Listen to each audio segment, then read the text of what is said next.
بسم اللہ الرحمن الرحیم۔ اللہ نے جیسے ہی یہ دنیا بنائی تو اس کو اپنے انجام تک پہنچانے کی کچھ نشانیاں بھی بتا دیں تاکہ لوگ عبرت حاصل کریں اور قیامت سے قبل توبہ کر لیں۔ حضرت محمد صلی اللہ علیہ وسلم نے قیامت سے پہلے ہونے والی جو نشانیاں بتائی ہیں ان میں سے بہت سی پوری ہو چکی ہیں، جبکہ کچھ بڑی نشانیاں ابھی ظہور پذیر نہیں ہوئیں۔ ان نشانیوں میں بڑی نشانی امام مہدی کا ظہور ہے جو قیامت سے پہلے ہوگا۔ آخری پیغمبر حضرت محمد صلی اللہ علیہ وسلم نے حدیث میں یہ خبر دی ہے کہ قیامت سے پہلے ایک زمانہ ایسا آئے گا کہ دنیا میں کفر پھیل جائے گا، زمین ظلم اور سرکشی سے بھر جائے گی، اسلام صرف مکہ اور مدینہ کی طرف سمٹ جائے گا۔ اس وقت نبی کریم صلی اللہ علیہ وسلم کی بیٹی سید فاطمہ کی اولاد میں سے ایک ایسا شخص پیدا ہوگا جو زمین کو عدل و انصاف سے بھر دے گا، ان کی حکومت تمام روئے زمین پر ہوگی۔ حضرت محمد صلی اللہ علیہ وسلم نے فرمایا دنیا ختم نہ ہوگی یہاں تک کہ عرب کا بادشاہ ایک ایسا شخص بنے گا جو مجھ سے میرے گھر والوں سے ہے، اس کا نام میرے نام کے موافق ہوگا یعنی محمد ہوگا، اور اس کے باپ کا نام میرے والد کے نام کے موافق ہوگا یعنی عبداللہ ہوگا۔ وہ زمین کو عدل و انصاف سے بھر دے گا جیسے وہ ظلم و زیادتیوں سے بھری ہوئی تھی۔ اس روایت سے پتہ چلتا ہے کہ قرب قیامت مسلمانوں کے ہاتھوں سے حکومت چلی گئی ہوگی، حالات بد سے بدتر ہو جائیں گے اور ہر طرف کفر و شرک عام ہو جائے گا۔ حکومت پر بیٹھے رہنما طاغوت کی اطاعت کرنے والے ہوں گے اور ظلم و زیادتی کریں گے اور عوام ان سے پریشان ہو چکی ہوگی۔ اس تاریخ دور میں ایک امید پھوٹے گی اور اللہ کی طرف سے حضرت امام مہدی کا ظہور ہوگا۔ حضرت جابر بن عبداللہ سے روایت ہے کہ نبی کریم صلی اللہ علیہ وسلم نے فرمایا کہ وہ وقت قریب ہے جب عراق والوں کے پاس غلہ اور روپیہ آنا بند ہو جائے گا۔ آپ سے پوچھا گیا یہ پابندی کس کی جانب سے ہوگی؟ تو آپ صلی اللہ علیہ وسلم نے فرمایا یہ پابندی اجمیوں کی جانب سے ہوگی۔ کچھ دیر خاموش رہنے کے بعد کہا وہ وقت قریب ہے جب اہل شام پر بھی پابندی لگا دی جائے گی۔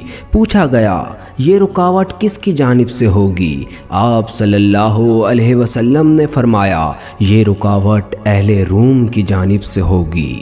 آپ صلی اللہ علیہ وسلم نے فرمایا میری امت میں ایک خلیفہ ہوگا جو لوگوں کو مال دے گا اور شمار نہیں کرے گا، اور آپ صلی اللہ علیہ وسلم نے فرمایا اسلام اپنی پہلی حالت کی طرف دوڑے گا جس طرح کی ابتدا مدینہ سے ہوئی تھی، یہاں تک کہ ایمان پوری دنیا میں پھیل جائے گا۔ اس روایت سے واضح ہوتا ہے کہ امام مہدی کے ظہور سے پہلے مسلمانوں کی مالی حالت بھی بہت زیادہ خراب ہو چکی ہوگی اور لوگوں کی طرف سے اہل ایمان کو نقصان پہنچایا جائے گا، یہاں تک کہ لوگ دانے دانے کے محتاج ہو چکے ہوں گے۔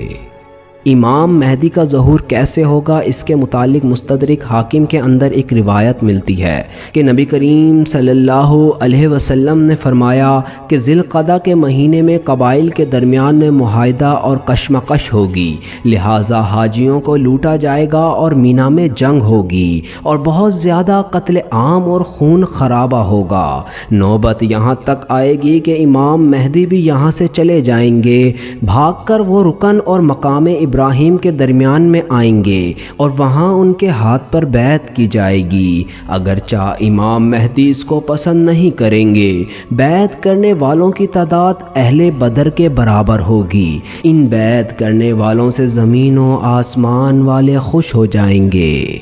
جب لوگ بھاگے بھاگے امام مہدی کے پاس آئیں گے تو اس وقت مہدی کعبے سے لپٹے ہوئے رو رہے ہوں گے، چنانچہ لوگ مہدی سے کہیں گے کہ ہم آپ کے ہاتھ پر بیعت کرتے ہیں۔ امام مہدی کہیں گے افسوس تم کتنے ہی معاہدوں کو توڑ چکے ہو، کس قدر خون خرابہ کر چکے ہو۔ اس کے بعد نہ چاہتے ہوئے بھی وہ بیعت کریں گے۔ پھر آپ نے فرمایا اے لوگو جب تم ان کو پالو تو ان کے ہاتھ پر بیعت کر لینا، کیونکہ وہ دنیا میں بھی مہدی ہیں اور آسمان میں بھی مہدی ہیں۔ لہٰذا امام مہدی کو لوگ ان نشانیوں سے پہچان لیں گے اور ان کے ہاتھوں پر بیعت کریں گے۔ آپ امت کے رہنما ثابت ہوں گے۔ دراصل امام مہدی کے ظہور سے قبل ہی کچھ نشانیاں پوری ہو چکی ہوں گی، جن میں دجال کا خروج، سورج کا مغرب سے طلوع ہونا، مشرق سے ایک عظیم آگ کا نکلنا، جن کے بارے میں نبی کریم صلی اللہ علیہ وسلم نے احادیث میں بتا دیا ہے۔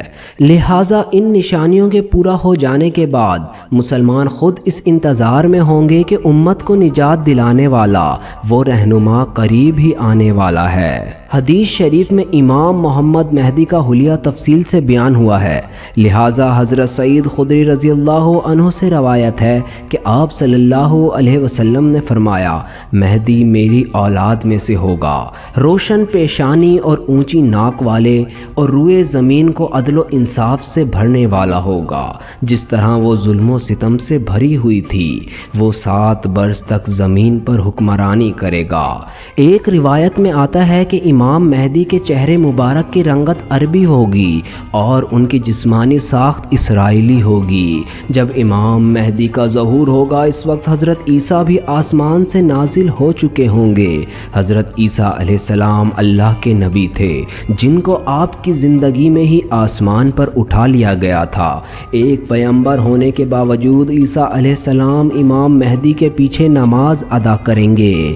روایات میں آتا ہے کہ صبح کی نماز کے وقت دمشق کے مسجد کے مینار پر حضرت عیسیٰ علیہ السلام کا نزول ہوگا۔ وہ اس وقت دیکھیں گے کہ امام مہدی نماز شروع کرنے والے ہیں۔ امام مہدی بھی محسوس کریں گے کہ عیسیٰ علیہ السلام کا نزول ہو چکا ہے، لہٰذا امام مہدی پیچھے ہٹیں گے تاکہ عیسیٰ علیہ السلام آگے آ کر امامت کروائیں، لیکن عیسیٰ علیہ السلام ان کو آگے کر دیں گے اور خود امام مہدی کے پیچھے نماز پڑھیں گے۔ اس کے بعد امام مہدی حضرت عیسیٰ کے ساتھ ایک لشکر سمیت روانہ ہوں گے اور دجال سے جنگ کریں گے اور اس کو قتل کر دیں گے، اور اس کے بعد بیت المقدس کی فتح ہوگی۔ اہل تشیعوں کے عقیدے کے مطابق امام مہدی پیدا ہو چکے ہیں، لیکن اہل سنی کے عقیدے کے مطابق امام مہدی کا ابھی ظہور ہونا باقی ہے۔ تو دوستو، ویڈیو کو پورا دیکھنے کا شکریہ۔ ہمارے چینل کو سبسکرائب کر دیجئے گا اور ہمارے ساتھ رہیے گا۔ شکریہ۔ اللہ حافظ۔